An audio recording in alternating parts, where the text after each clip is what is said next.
Honorables députés nationaux et sénateurs, messieurs et madame les chefs des institutions et corps constitués, honorables députés provinciaux, mesdames et messieurs les membres du gouvernement tant nationaux que provinciaux, mesdames et messieurs les délégués à la table ronde sur l'état de siège dans les provinces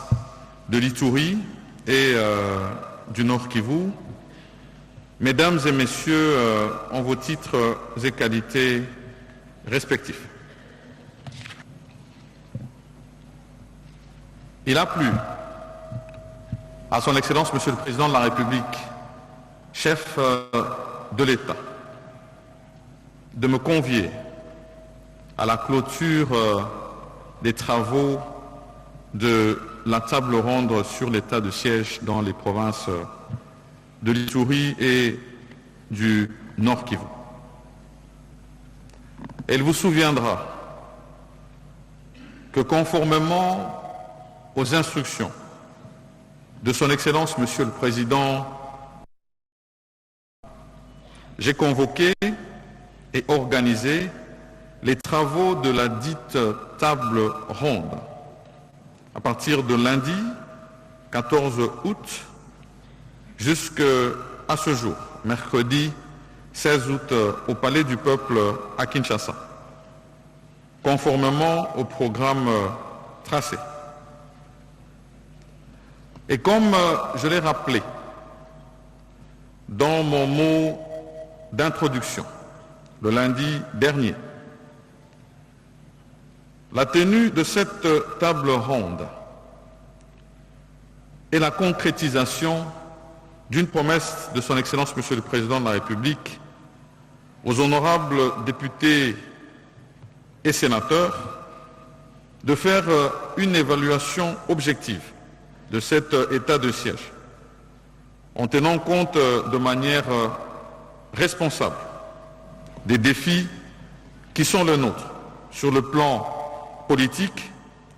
sécuritaire, diplomatique et autres. Les travaux de cette table ronde ont été utilement balisés par le travail déjà fait lors du comité préparatoire que j'avais convoqué à Kinshasa du 19 juin 2022, du 19 au 22 juin 2023, lequel a entre autres élaboré les termes de référence de ces assises. En ce qui concerne le cadre thématique des dites assises, il s'est agi essentiellement d'approfondir chacune des trois options dominantes qui sont apparues dans les différentes recommandations issues d'évaluations effectuées par le gouvernement dans les deux provinces concernées par l'état de siège. Ces trois options dominantes ont été rappelées lors de la cérémonie d'ouverture dans mon mot introductif. Et ces trois hypothèses de travail ont été confiées aux trois commissions distinctes de nos assises et ont été passées à la loupe dans le rapport de ces trois commissions. Il se trouve des analyses et des recommandations, les unes aussi pertinentes et utiles que les autres,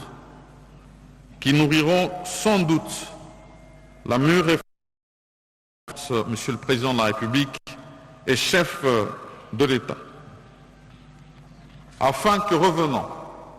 au cadre constitutionnel et institutionnel de notre État, il puisse continuer à engager la nation vers le chemin qui lui convient le mieux au vu de la situation. Le gouvernement de la République, bien sûr, promet tout l'accompagnement et un accompagnement sans faille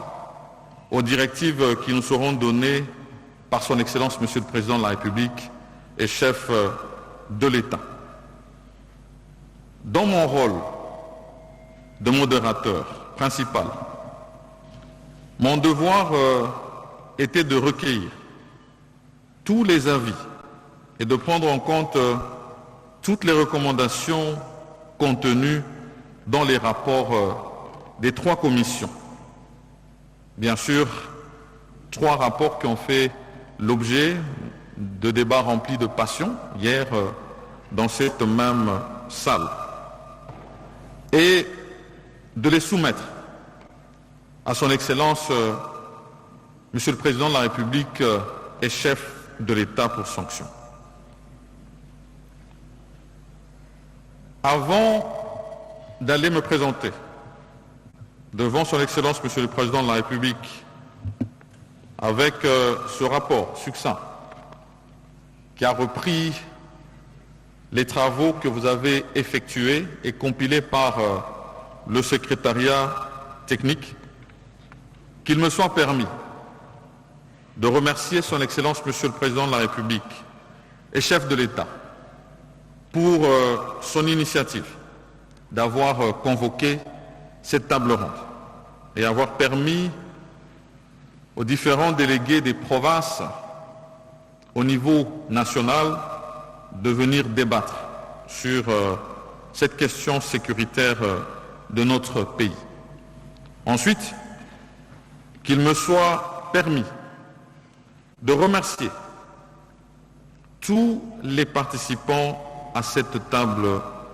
ronde. Vous avez démontré non seulement votre sens et grand sens et souci de l'unité de notre pays, mais surtout votre attachement à la souveraineté de la mère patrie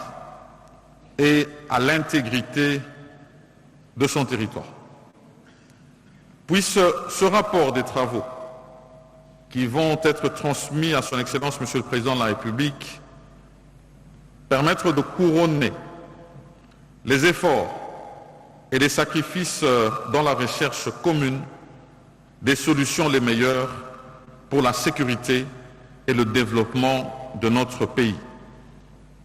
mais aussi pour le bien-être de nos populations. Ainsi, au nom de son Excellence Monsieur le Président de la République et chef de l'État, je déclare clos